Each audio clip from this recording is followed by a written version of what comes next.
सिखों की वीरता और साहस का इतिहास बहुत पुराना रहा है। अपने अस्तित्व के शुरुआत से ही इन्होंने भाईचारे, सद्भाव और एकजुटता की भावना का संदेश दिया है। गुरु नानक देव जी, गुरु गोविंद सिंह जी और अन्य सभी सिख गुरुओं को आज भारतीय इतिहास का रत्न माना जाता है।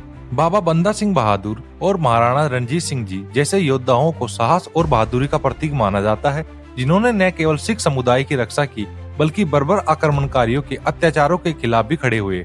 नमस्कार दोस्तों, आपका स्वागत है सन डीप हिस्ट्री चैनल में, जहां हम आपको भारतीय इतिहास की अनकही और अद्भुत घटनाएं बताते हैं। अगर आप हमारे चैनल पर नए हैं तो तुरंत सब्सक्राइब करें ताकि आप हमारी वीडियो मिस न करें। सिखों ने अपने धर्म और समाज की रक्षा के लिए हथियार उठाए और एक अद्भुत सेना का निर्माण किया, जिसने मुगलों के अत्याचारों का डटकर सामना किया, क्योंकि मुगल काल के दौरान सिखों पर मुगलों का अत्याचार अपने चरम पर था। सिखों के पांचवे गुरु यानी गुरु अर्जन देव जी, जिन्होंने आदि ग्रंथ लिखा और प्रसिद्ध स्वर्ण मंदिर का निर्माण कराया, उन्हें मुगल बादशाह जहांगीर ने 1606 ईस्वी में लाहौर में फांसी पर चढ़ा दिया था। बाद में नवे सिख गुरु गुरु तेज बहादुर को भी मुगल बादशाह औरंगजेब ने मार डाला। मुगलों द्वारा सिखों पर धार्मिक अत्याचार के कारण 10वें सिख गुरु अर्थात गुरु गोविंद सिंह जी ने सिखों और अन्य निर्दोष लोगों की सुरक्षा के लिए एक उचित स्थायी सेना शुरू करने का निर्णय लिया। मुगलों के उत्पीड़न से निर्दोष लोगों और सिख समुदाय की रक्षा के लिए गुरु गोविंद सिंह जी ने 30 मार्च 1699 को खालसा, एक योद्धा समुदाय की स्थापना की थी।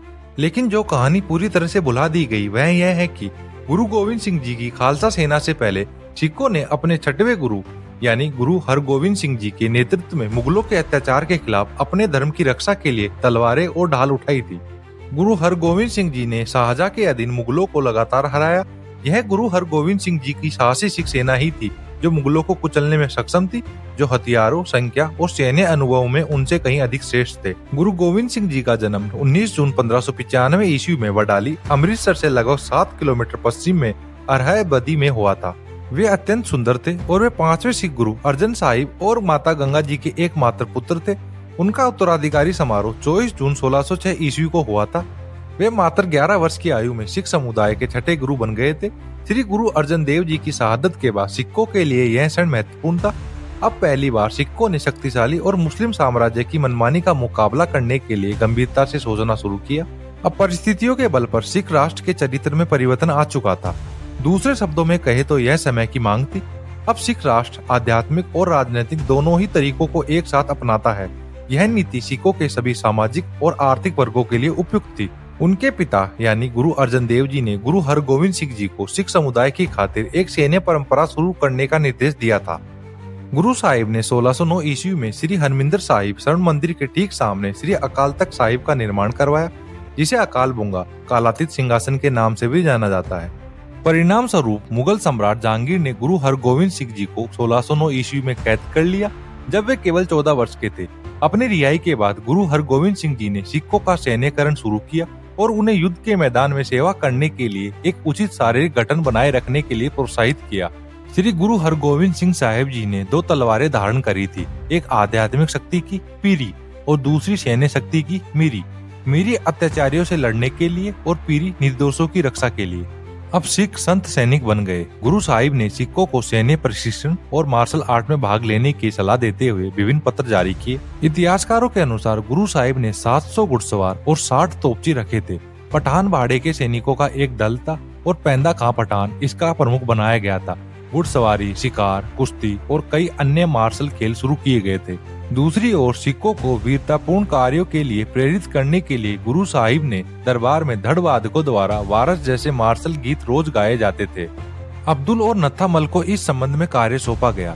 गुरु साहिब जी खुद स्वस्थ शरीर और दिमाग से मजबूत थे। उन्होंने खुद घुड़सवारी, कुश्ती और शिकार के अलावा विभिन्न हथियारों का उपयोग करना सीखा। रणबांका राठौड़ और कई अन्य राजपूत राजकुमारों ने सिख किसानों को युद्ध की कला में प्रशिक्षित करने के लिए महत्वपूर्ण भूमिका निभाई। इसे राजपूतों द्वारा सिखों को शस्त्र विद्या का हस्तांतरण कहा जाता है। गुरु हरगोविंद सिंह जी ने सिखों को पूरी तरह से सैन्यीकृत कर एक मजबूत सैन्य ताकत बना दिया था, जो ज्यादातर अनियमित घुड़सवार युद्ध शैली पर आधारित थे। सैन्य क्षेत्र में सिखों के उत्थान के कारण वे मुगलों के लिए एक बड़े खतरे के रूप में उभरे।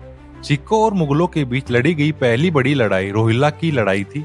यह जालंधर के मुगल फौजदार अब्दुल्ला खां और श्री गुरु हरगोविंद साहिब जी के बीच पहला सशस्त्र संघर्ष था।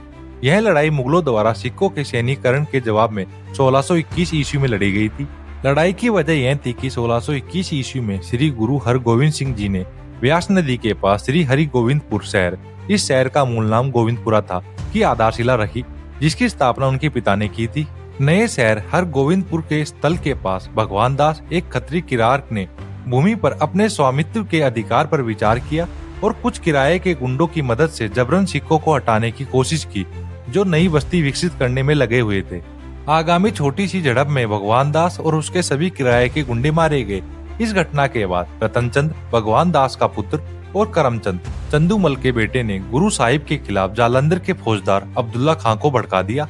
जालंधर के फौजदार अब्दुल्ला खान ने 10,000 सैनिकों को भेजा, लेकिन इस मुगल सेना को व्यास नदी के तट पर रोहिल्ला घाट पर शक्तिशाली और समर्पित सिख संत सैनिकों द्वारा रोक लिया गया। सिखों का नेतृत्व खुद गुरु साहिब कर रहे थे।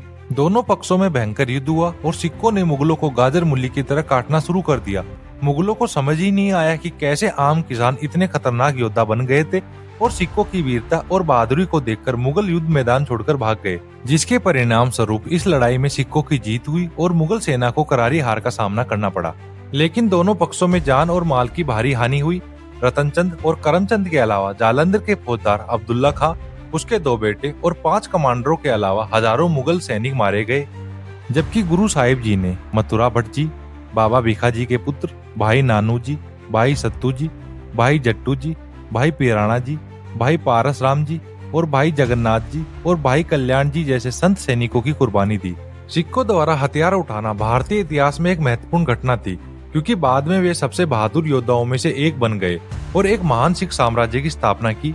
गुरु हरगोविंद सिंह जी को सिखों को किसान वर्ग से योद्धा वर्ग में लाने का श्रेय दिया जा सकता है। तो आज की वीडियो में इतना ही। अगर आपको वीडियो पसंद आया हो तो इसे लाइक करें, शेयर करें और ऐसी ही शानदार कहानियों के लिए हमारे चैनल सन डीप हिस्ट्री को सब्सक्राइब करना न भूलें। धन्यवाद। जय हिंद, जय भारत।